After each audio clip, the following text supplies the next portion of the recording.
जय हिंद। आप सभी को आज यूटेरिया पाजर का प्रैक्टिस सेट नंबर 22 देखेंगे। इसके पहले का सेट अगर आप नहीं देखें तो जाके ज़रूर देखिए। इसका जो भी इसके पहले का सेट हुआ है इसका स्पेशल प्लेलिस्ट बना हुआ है, तो ज़रूर चेकआउट जाके कीजिए और वीडियो को लास्ट तक देखिए। वीडियो को लास्ट तक बने रहिए और इसमें इसका पीडीएफ अगर चाहिए तो वीडियो का लास्ट में बताएंगे कि हाँ पीडीएफ कहाँ मिलेगा। और इसका डेली टेस्ट भी होता है, तो डेली कैसे टेस्ट देना है और कैसे टेस्ट ग्रुप ज्वाइन करना है, तो आप वीडियो को लास्ट तक देखिए और वीडियो को लास्ट में देखने के बाद बताइए कि वीडियो कैसा लगा और लाइक शेयर सब्सक्राइब जरूर कीजिए। तो वीडियो को लास्ट तक ज़रूर देखिएगा। तो चलिए क्वेश्चन नंबर 1 का स्टार्ट करते हैं। आंसर आपको पता है तो आंसर जरूर बताइएगा। क्वेश्चन नंबर 1 है, इनमें से किस एथनोस्फीयर के नाम से जाना जाता है? इनमें से किसे एथनोस्फीयर के नाम से जाना जाता है? तो एक का राइट आंसर होगा ऑप्शन नंबर सी, मेटल कोपरी भाग को एथनोस्फीयर के नाम से जाना जाता है। नेक्स्ट है क्वेश्चन नंबर 2 है, ट्रांजिस्टर किस पीढ़ी का कंप्यूटर है? बताइए इसका आंसर क्या होगा। ट्रांजिस्टर किस पीढ़ी का कंप्यूटर है? तो द्वितीय पीढ़ी का कंप्यूटर है। नेक्स्ट क्वेश्चन है, तिलैया बांध किस नदी पे स्थित है? तो 3 का राइट आंसर होगा ऑप्शन नंबर ए, तिलैया बांध बराकर नदी पे, ये झारखंड में है। याद रखिएगा झारखंड में है। तिलैया नदी बराकर नदी पे है, तिलैया बांध ये झारखंड में स्थित है, झारखंड राज्य में। नेक्स्ट है, निम्नलिखित में से कौन सा झील 2 भारतीय राज्यों के साथ सीमा साझा करती है? निम्नलिखित में से कौन सी झील 2 भारतीय राज्यों के साथ सीमा साझा करती है? तो 4 का राइट आंसर होगा ऑप्शन नंबर डी, पुलिकट झील। पुलिकट झील जो है 2 भारतीय राज्यों के साथ सीमा साझा करती है। तो याद रखिएगा कि 2 भारतीय झील कौन है, 2 भारतीय राज्य कौन सा है? तो ये पुलिकट झील है। 2 भारतीय राज्य का बात करेगा तो एक आंध्र प्रदेश है, एक आंध्र प्रदेश और एक तमिलनाडु है, तमिलनाडु। याद रखिए एक तमिलनाडु है। क्वेश्चन नंबर आइए 5 पे, पीर पंजाल श्रेणी स्थित है। पीर पंजाल श्रेणी कहाँ स्थित है? तो 5 का राइट आंसर होगा option number A, Pir Panjal जो है जम्मू कश्मीर में स्थित है। क्वेश्चन नंबर 6 है, दिए गए विकल्पों में से कौन सा देश भूभाग आवेशी देश नहीं है? दिए गए विकल्पों में से कौन सा देश भूभाग आवेशी देश नहीं है? तो 6 का राइट आंसर होगा ऑप्शन नंबर डी, ब्राज़ील नहीं है, लेकिन सर्बिया है, मोल्डोवा है, रवांडा, ये सभी जो है भू आवेशी देश है। बताइए क्वेश्चन नंबर 7 है, चीन के साथ कितने भारतीय राज्य सीमा बनाते हैं? बताइए इसका आंसर क्या होगा। चीन के साथ कितने भारतीय राज्य सीमा बनाते हैं? तो 7 का राइट आंसर होगा ऑप्शन नंबर बी, 5 राज्य सीमा बनाता है। तो चीन के साथ कितने भारतीय राज्य सीमा बनाता है? तो 5 राज्य सीमा बनाता है। तो 5 राज्य कौन कौन है? 5 राज्य, एक जम्मू कश्मीर, हिमाचल प्रदेश, उत्तराखंड, सिक्किम और अरुणाचल प्रदेश है। तो बोल रहा है कि चीन के साथ कितने भारतीय राज्य सीमा समा बनाते हैं? तो 5 राज्य बनाते हैं। कौन कौन? जम्मू कश्मीर, हिमाचल प्रदेश, उत्तराखंड, सिक्किम और अरुणाचल प्रदेश। टोटल अगर किलोमीटर का बात करेगा तो 4057 किलोमीटर का सीमा बनाता है। क्वेश्चन नंबर आइए 5 पे। क्वेश्चन नंबर 5 बोल रहा है कि पुनासा जलप्रपात किस राज्य में है? पुनासा जलप्रपात किस राज्य में है? तो 8 का राइट आंसर होगा option number D, Madhya Pradesh में स्थित है। पुनासा जलप्रपात कहाँ है? तो मध्य प्रदेश में स्थित है। नेक्स्ट है, उपभोक्ता की बचत का सिद्धांत निम्न में से किसने दिया था? उपभोक्ता की बचत का सिद्धांत निम्न में से किसने दिया था? तो 9 का राइट आंसर होगा ऑप्शन नंबर सी, रॉडन ने दिया था। नेक्स्ट है, क्षेत्रीय ग्रामीण बैंक की स्थापना किस समिति की सिफारिश पर की गई थी? क्षेत्रीय ग्रामीण बैंक की स्थापना किस समिति की सिफारिश पर की गई थी? तो 10 का राइट आंसर होगा ऑप्शन नंबर डी, भंडारी समिति की सिफारिश पर किया गया था। वीडियो को लास्ट तक जरूर देखिएगा क्योंकि बहुत ही फायदा होगा। अगर आप वीडियो में लास्ट तक बने रहिएगा तो बहुत ही इसमें क्वेश्चन का लेवल बहुत ही अच्छा दिया हुआ है। अगर ध्यानपूर्वक से एकदम वीडियो देखिए और आंसर दीजिए, लास्ट में कितना सही होता है और वीडियो कैसा लगता है कमेंट सेक्शन पे जरूर बताइए कि हाँ वीडियो कैसा लगा, अच्छा लगा, ख़राब लगा, जो भी है वो जरूर बताइएगा। क्वेश्चन नंबर 11 है, बाल गंगाधर तिलक किस अखबार का संपादन करते थे? बाल गंगाधर तिलक किस अखबार के संपादन करते थे? तो 11 का राइट आंसर होगा ऑप्शन नंबर ए, केसरी का संपादन करते थे। अब क्वेश्चन नंबर ए 12 पे। क्वेश्चन नंबर 12 बोल रहा है कि तत्बोधनी सभा के संस्थापक निम्न में से कौन थे? तत्बोधनी सभा के संस्थापक निम्न में से कौन थे? तो 12 का राइट आंसर होगा ऑप्शन नंबर डी, सी, देवेंद्र नाथ ठाकुर थे। नेक्स्ट है, कांग्रेस के किस अधिवेशन में सदस्यों हेतु खादी वस्त्र अनिवार्य कर दिया गया था? बताइए इसका आंसर क्या होगा। कांग्रेस के किस अधिवेशन में सदस्यों हेतु खादी वस्त्र अनिवार्य कर दिया गया था? तो 13 का राइट आंसर होगा ऑप्शन नंबर सी, गुवाहाटी में। गुवाहाटी अधिवेशन कब हुआ था? 1922 में हुआ था। याद रखिएगा गुवाहाटी अधिवेशन कब हुआ था? 1922 में हुआ था। कानपुर अधिवेशन कब हुआ था? 1925 में हुआ था कानपुर अधिवेशन। और कलकत्ता अधिवेशन कब हुआ था? 1886 में हुआ था कलकत्ता अधिवेशन। आगे है, भारतीय संविधान के लिए प्रथम संशोधन विधेयक कब लाया गया था? भारतीय संविधान के लिए प्रथम संशोधन विधेयक कब लाया गया था? तो 14 का राइट आंसर होगा ऑप्शन नंबर बी, 1951 ईस्वी में लाया गया था। नेक्स्ट है इंडियन वॉर ऑफ इंडिपेंडेंस 1857 के लेखक कौन है? इंडियन वॉर ऑफ इंडिपेंडेंस 1857 के लेखक कौन है? तो 15 का राइट आंसर होगा option number C, VD. Savarkar है। नेक्स्ट है सैंधव सभ्यता के प्रमुख स्थल बनावली किस राज्य में स्थित है? सैंधव सभ्यता की प्रमुख जो है बनावली किस राज्य में स्थित है? बताइए इसका आंसर क्या होगा? तो 16 का राइट आंसर होगा ऑप्शन नंबर बी, हरियाणा में स्थित है। नेक्स्ट है आग का आविष्कार किस काल में किया गया था? आग का आविष्कार किस काल में किया गया था? तो 17 का राइट आंसर होगा ऑप्शन नंबर ए, पूरा पाषाण काल में आग का आविष्कार किया गया था। क्वेश्चन नंबर नेक्स्ट है बोल रहा है निम्नलिखित औद्योगिक कस्बों में कौन सा छोटा नागपुर पठार पर स्थित है? निम्नलिखित औद्योगिक कस्बों में कौन छोटा नागपुर पठार पर स्थित है? तो 18 का राइट आंसर क्या होगा? तो ऑप्शन नंबर बी होगा, रांची। नेक्स्ट है भारत में सोने के सिक्के सर्वप्रथम किसके द्वारा जारी किया गया था? भारत में सोने के सिक्के सर्वप्रथम किसके द्वारा जारी किया गया था? 19 का राइट आंसर होगा ऑप्शन नंबर बी, हिंद यूनान के द्वारा भारत में प्रथम सोने के सिक्के जारी किया गया था। क्वेश्चन पूछेगा कि भारत में सोने का सिक्का सर्वप्रथम किसके द्वारा जारी किया गया था? हिंद यूनान के द्वारा जारी किया गया था, याद रखिएगा। क्वेश्चन नंबर 20 बोल रहा है कि राष्ट्रीय ग्रामीण स्वास्थ्य मिशन किस पंचवर्षीय योजना के द्वारा शुरू किया गया था? राष्ट्रीय ग्रामीण स्वास्थ्य मिशन किस पंचवर्षीय योजना में शुरू किया गया था? तो 20 का राइट आंसर होगा ऑप्शन नंबर सी, 10वीं पंचवर्षीय योजना में शुरू किया गया था। नेक्स्ट है भारत में खाद्य प्रबंधन का निम्न में से कौन सा उद्देश्य नहीं है? भारत में खाद्य प्रबंधन का निम्न में से कौन सा उद्देश्य नहीं है? तो 21 का राइट आंसर होगा ऑप्शन नंबर ए, खदानों का निर्यात में नहीं है, लेकिन खदानों का वितरण में है, खदानों की खरीद में है, खदानों का रख रखाव में है। नेक्स्ट है ब्रह्मसूत्र पुस्तक के लेखक किस संप्रदाय से संबंधित है? ब्रह्मसूत्र निम्नलिखित में से किस संप्रदाय से संबंधित है? ब्रह्मसूत्र पुस्तक है ना, बोल रहा है किस संप्रदाय से संबंधित है? तो 22 का राइट आंसर होगा ऑप्शन नंबर डी, श्री वैष्णव से है। नेक्स्ट पे क्वेश्चन नंबर 23 बोल रहा है कि निम्नलिखित में से किसके द्वारा सेना को नगद वेतन देने एवं अस्थायी सेना का नींव रखा गया था? निम्नलिखित में से किसके द्वारा सेना को नगद वेतन देने एवं अस्थायी सेना का नींव रखा गया था? तो 23 का राइट आंसर होगा option number B, Alauddin Khilji. Next है कैबिनेट मिशन के प्रस्ताव पर गठित अंतरिम मंत्रिमंडल में उद्योग तथा आपूर्ति मंत्री कौन थे? कैबिनेट मिशन के प्रस्ताव पर गठित अंतरिम मंत्रिमंडल में उद्योग तथा आपूर्ति मंत्री कौन थे? तो 24 का right answer option number B, John Mathai थे। नेक्स्ट है निम्नलिखित में से किस अधिनियम द्वारा गवर्नर जनरल की परिषद के विधायी एवं प्रशासनिक कार्यों को अलग कर दिया गया था? निम्नलिखित में से किस अधिनियम द्वारा गवर्नर जनरल की परिषद के विधायी एवं प्रशासनिक कार्यों को अलग कर दिया गया था? तो 25 का राइट आंसर होगा ऑप्शन नंबर ए, 1853 का चार्टर अधिनियम था, 1853 का चार्टर अधिनियम। नेक्स्ट है क्वेश्चन नंबर 26 है, बोल रहा है कि निम्नलिखित में से कौन सा भाग सुमेलित नहीं है?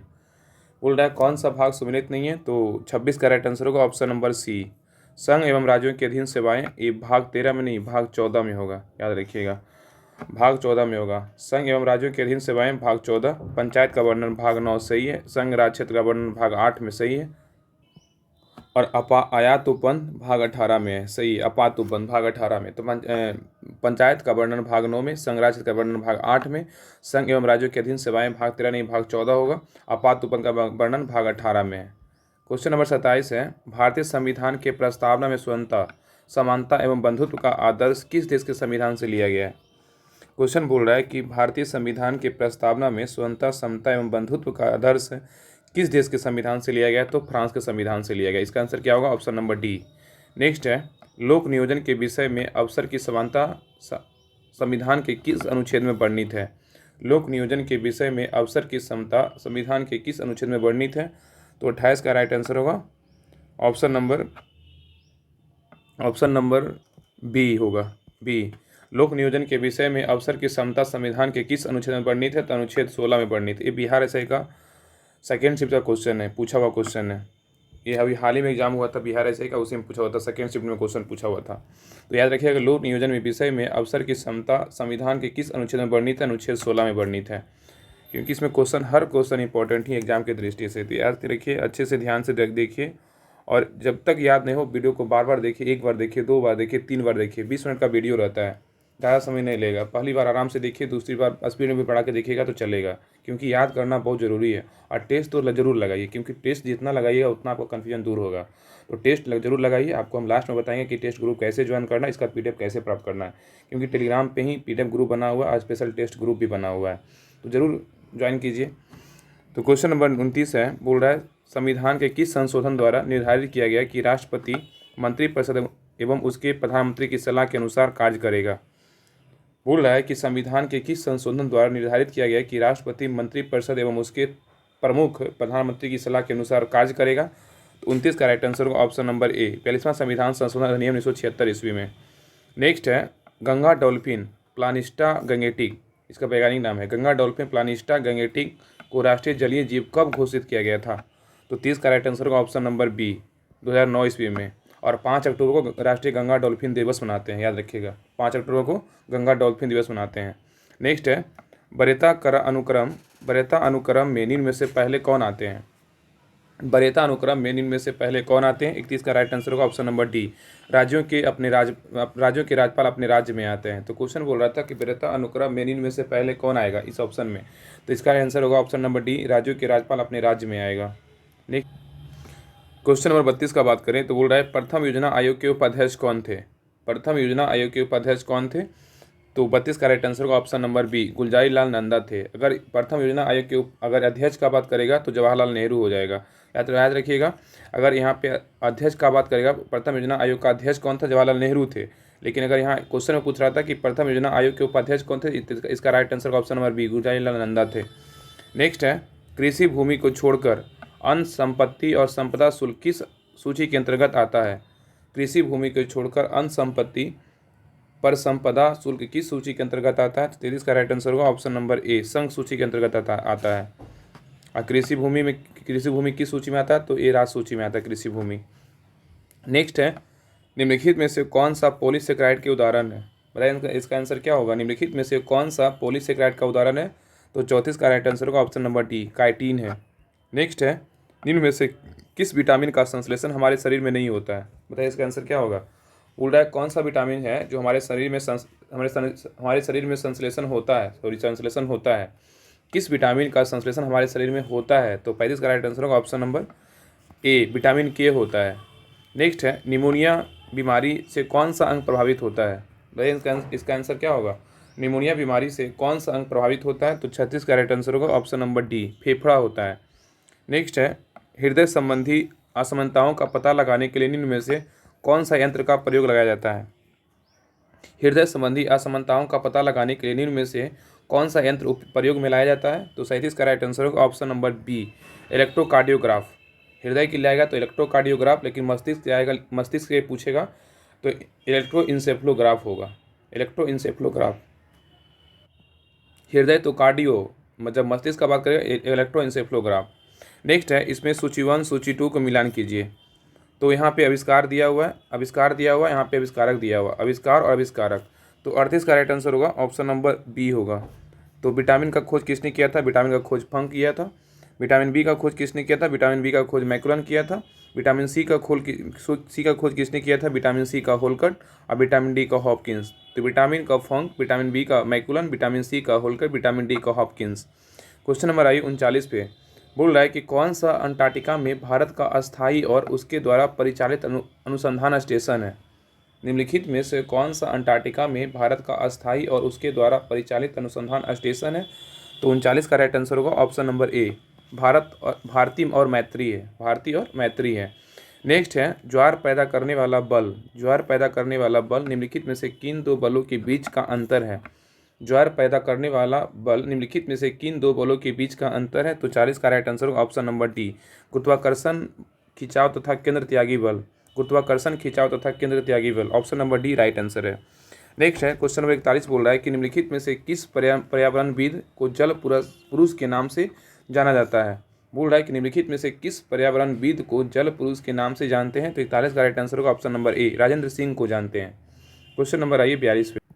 क्वेश्चन नंबर 42 बोल रहा है कि अंगूर में निम्नलिखित में से कौन सा अम्ल पाया जाता है। अंगूर में निम्नलिखित में से कौन सा अम्ल पाया जाता है। तो अंगूर में टार्टरिक अम्ल पाया जाता है। Option number C right answer है। अंगूर में कौन सा अम्ल होता है। तो टार्टरिक अम्ल होता है। नेक्स्ट है, ग्रेफाइट के संबंध में निम्नलिखित में से कौन सा कथन गलत है? बताइए इसमें इसका आंसर कौन सा गलत होगा? ग्रेफाइट के संबंध में निम्नलिखित में से कौन सा कथन गलत है? तो 43 का राइट आंसर होगा ऑप्शन नंबर डी। इसमें कार्बन sp3 पर संस्कृत रहता है, नहीं sp3 नहीं होगा, sp2 होगा, sp2 होगा, तब सही होगा। इसमें सही क्या है? ग्रेफाइट विद्युत का सुचालक होता है, बिल्कुल सही है। ग्रेफाइट का अपेक्षिक घनत्व 2.2 होता है, ये भी सही है। और ग्रेफाइट को काला शीशा भी कहा जाता है। तो याद रखिएगा, ग्रेफाइट जो होता है विद्युत का सुचालक होता है। ग्रेफाइट का जो अपेक्षिक घनत्व होता है 2.2 होता है, और ग्रेफाइट को ही काला शीशा कहा जाता है। और इसमें ग्रेफाइट में कार्बन sp3 प्रसंस्कृत रहता है। नेक्स्ट क्वेश्चन है, एल्कीन श्रेणी का पहला सदस्य निम्न में से कौन है? एल्कीन श्रेणी का पहला सदस्य निम्न में से कौन है? तो 44 का राइट आंसर होगा ऑप्शन नंबर बी, C2H4 है। तो याद रखिएगा, एल्कीन श्रेणी का पहला सदस्य निम्न में से है तो C2H4। नेक्स्ट है, केवल कार्बन और हाइड्रोजन पाने वाले कार्बन यौगिक निम्नलिखित में से क्या कहलाते हैं? केवल कार्बन और हाइड्रोजन वाले कार्बन यौगिक निम्नलिखित में से क्या कहलाते हैं? 45 का राइट आंसर होगा ऑप्शन नंबर ए, हाइड्रोजन कहलाते हैं। क्या कहलाता है? हाइड्रोजन। नेक्स्ट है, अवरक्त विकिरण। अवरक्त विकिरण के संबंध में निम्नलिखित में से कौन सा कथन सत्य है? अवरक्त विकिरण के संबंध में निम्नलिखित में से कौन सा कथन सत्य है? तो 46 का right answer option number D, सभी कथन सत्य है। अवरक्त विकिरण की खोज हर्शल नामक वैज्ञानिक ने किया था, बिल्कुल सही है। अवरक्त विकिरण विद्युत चुंबकीय तरंग है, बिल्कुल सही है। इसका उपयोग अवरक्त विकिरण का उपयोग कोहरे में फोटोग्राफी करने में किया जाता है। अवरक्त विकिरण की खोज हर्शल नामक वैज्ञानिक ने किया था। अवरक्त विकिरण विद्युत चुंबकीय तरंग है, और अवरक्त विकिरण का उपयोग जो है कोहरे में फोटोग्राफी करने के लिए किया जाता है। तो सभी कथन क्या है? सही है। क्वेश्चन नंबर 47 बोल रहा है कि निम्नलिखित में से किसकी विशिष्ट ऊष्मा सर्वाधिक है? निम्नलिखित में से किसकी विशिष्ट ऊष्मा सर्वाधिक है? बोल रहा है कि निम्नलिखित में से किसकी विशिष्ट ऊष्मा सर्वाधिक होती है? तो 47 का राइट आंसर होगा ऑप्शन नंबर बी, लोहा का होता है। नेक्स्ट है, अशुद्धि मिलाने पे किसी द्रव का क्वथनांक पर क्या प्रभाव पड़ता है? अशुद्धि मिलाने पे किसी द्रव के क्वथनांक पे क्या प्रभाव पड़ता है? तो 48 का राइट आंसर होगा ऑप्शन नंबर ए, बढ़ता है। अशुद्धि मिलाने पे किसी द्रव के क्वथनांक पे क्या प्रभाव पड़ेगा? तो बढ़ेगा। नेक्स्ट है, शुष्क सेल में विद्युत अपघटय के रूप में उपयोग किया जाता है। इसका राइट आंसर क्या होगा? तो ऑप्शन नंबर सी, नौसादर का प्रयोग करते हैं। क्वेश्चन 50 बोल रहा है, इसमें सूची 1 सूची 2 को सम्मिलित कीजिए। इसमें सूची 1 में उपकरण दिया हुआ है, सूची 2 में आविष्कारक दिया हुआ है। इसका कौन सा उपकरण का आविष्कारक कौन था? तो याद रखिएगा, इसका राइट आंसर होगा ऑप्शन नंबर बी। तो विद्युत बैटरी का आविष्कार किया था अलेक्जेंडर वोल्टा किया था, विद्युत बैटरी का अलेक्जेंडर वोल्टा। डायनेमो का आविष्कार किसने किया था? माइकल फैराडे ने किया था। ग्रामोफोन का आविष्कार थॉमस अल्वा एडिसन ने किया था। स्टेपनी लैंप का आविष्कार एम्प्री डेवी ने किया था। तो विद्युत बैटरी अलेक्जेंडर वोल्टा, डायनेमो का माइकल फैराडे, ग्रामोफोन का थॉमस अल्वा एडिसन और स्टेपनी लैंप का एम्प्री डेवी ने किया था। आवे स्मरणीय तत्व पे, ये भी लास्ट में इंपॉर्टेंट तथ्य दिया रहता है, जिसको देखते हैं। बोल रहा है कि मुगल साम्राज्य का एकमात्र शासक जिसका राज्याभिषेक 2 बार हुआ था, वो कौन सा था? तो औरंगजेब था। क्वेश्चन पूछेगा कि मुगल साम्राज्य का एकमात्र शासक कौन था जिसका राज्याभिषेक कब हुआ? 2 बार हुआ था। तो कौन था? तो औरंगजेब था। औरंगजेब ने अपना दूसरा राज्याभिषेक 1659 में करवाया था। औरंगजेब ने अपना दूसरा राज्याभिषेक कब करवाया था? 1659 ईस्वी में करवाया था। आगे बोल रहा है, औरंगजेब को जिंदा पीर कहा जाता है। औरंगजेब को जिंदा पीर कहा जाता है। आगे बोल रहा है, औरंगजेब ने सिख धर्म के 9वें गुरु तेग बहादुर की हत्या करवा दी थी। क्वेश्चन पूछेगा कि कौन सा शासक था जिसने सिख धर्म के 9वें गुरु तेग बहादुर की हत्या करवा दी थी? तो औरंगजेब करवाया था। नेक्स्ट है, औरंगजेब ने 1666 में शिवाजी को कैद कर जयपुर भवन में रखा था। औरंगजेब ने 1666 ईस्वी में शिवाजी को कैद करके जयपुर भवन में रखा था। औरंगजेब ने पुनः 1679 ईस्वी में जजिया कर को क्या किया? लागू किया था। तो क्वेश्चन पूछेगा कि कौन सा शासक था जिसने 1679 में जजिया कर को पुनः लागू किया गया था? तो औरंगजेब किया था। आगे बोल रहा है, औरंगजेब ने प्रसिद्ध बीबी का मकबरा का निर्माण औरंगाबाद महाराष्ट्र में करवाया था। औरंगजेब ने प्रसिद्ध बीबी का मकबरा का निर्माण औरंगाबाद महाराष्ट्र में करवाया था। औरंगजेब के शासनकाल में सर्वाधिक हिंदू अधिकारी नियुक्त थे। औरंगजेब के शासनकाल में क्या थे? सर्वाधिक हिंदू अधिकारी नियुक्त थे। आगे बोल रहा, औरंगजेब अपने दरबार में संगीत कर क्या पाबंदी लगा रखा था। तो याद रखिएगा कि बोले कौन सा शासक था जो अपने दरबार में संगीत पर पाबंदी लगा रखा था? तो औरंगजेब था। औरंगजेब ने 1686 में बीजापुर और 1687 में गोलकुंडा को मुगल साम्राज्य में मिला लिया था। तो औरंगजेब ने 1686 में बीजापुर और 1687 में गोलकुंडा को मुगल साम्राज्य में मिला लिया था। नेक्स्ट है, औरंगजेब के समय सूबों की संख्या क्या थी? तो सर्वाधिक 20 थी। प्यारे रखिए, बोल रहा है कि औरंगजेब के समय सूबों की संख्या कितनी थी? तो 20 थी और सर्वाधिक था। नेक्स्ट है, फ्रांकोइस बर्नियर को औरंगजेब की चिकित्सा के रूप में जाना जाता है। फ्रांकोइस बर्नियर को औरंगजेब के चिकित्सा के रूप में जाना जाता है। आगे है, औरंगजेब सुन्नी धर्म का अनुयायी था। क्वेश्चन पूछेगा औरंगजेब किस धर्म का अनुयायी था, तो सुन्नी धर्म का अनुयायी था। औरंगजेब के समय हुए जाट विद्रोह का नेतृत्व राजा राम एवं गोकुल्ला ने किया था। औरंगजेब के समय हुए जाट विद्रोह का नेतृत्व राजा राम एवं गोकुल्ला ने किया था। आगे बोल रहा है औरंगजेब बीना बजाने में क्या था, दक्ष था। औरंगजेब जो था बीना बजाने में दक्ष था। तो सेट नंबर 21 नहीं 21 सेट नंबर 22 कंप्लीट हो गया। सेट नंबर 22 जो है कंप्लीट हो गया है। अगर आप चाहते हैं इसका PDF प्राप्त करने के लिए तो हम इसका डिस्क्रिप्शन में लिंक डाल देंगे। Rahul study group Telegram channel है, उस पर हम PDF बोर्ड और जो भी स्टडी मटेरियल होता है सारा हम उस पर सेंड करते हैं। और इसका अलग जो जैसे आज हम वीडियो ये 22 नंबर सेट कंप्लीट किए हैं, तो इसका आज टेस्ट होगा शाम में 6:30 बजे। तो टेस्ट का ग्रुप टेलीग्राम पे ये नंबर 1 ग्रुप टेस्ट सीरीज है। तो नंबर 1 ग्रुप टेस्ट सीरीज, इसका भी लिंक डाल देंगे डिस्क्रिप्शन में, जरूर ज्वाइन कीजिए। एक और भी करेंट का चैनल है, सिर्फ गौरव सर का जो क्लास करवाते हैं डेली 10 क्वेश्चन का क्लास करवाते हैं, उसका डेली 2023 से ही क्वेश्चन उस पर डाला हुआ है उस ग्रुप में। तो आप जरूर ज्वाइन कीजिए, तीनों चैनल ज्वाइन कीजिए। तीनों का हम चैनल का लिंक डिस्क्रिप्शन में डाल देंगे, तो चैनल को लिंक पर क्लिक करके ज्वाइन कीजिए, बहुत ही फायदा होगा। तो चलिए तब तक के लिए जय हिंद।